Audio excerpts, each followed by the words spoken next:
გამარჯობა. თქვენი სახელიგვარი? ჟანა ხანჯალიაშვილი. ჩვენ ვართ თელავის კულტურის ცენტრთან არსებული ანსამბლი ართანა. ჩვენ მღერი ვართ როგორც კახურ სიმღერებს, ასევე სხვადასხვა კუთხის სიმღერებს. თქვენით კარგად. წარმატებით. ნახვამდის. სოფლელი იმას რა ბარიტონია.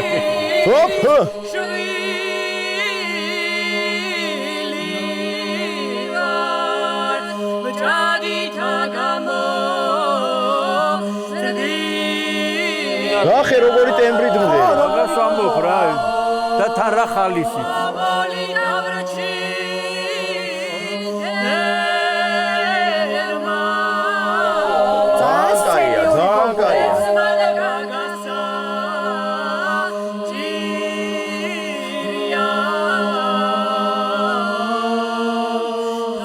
აბა ისინი ბანს ამბობენ.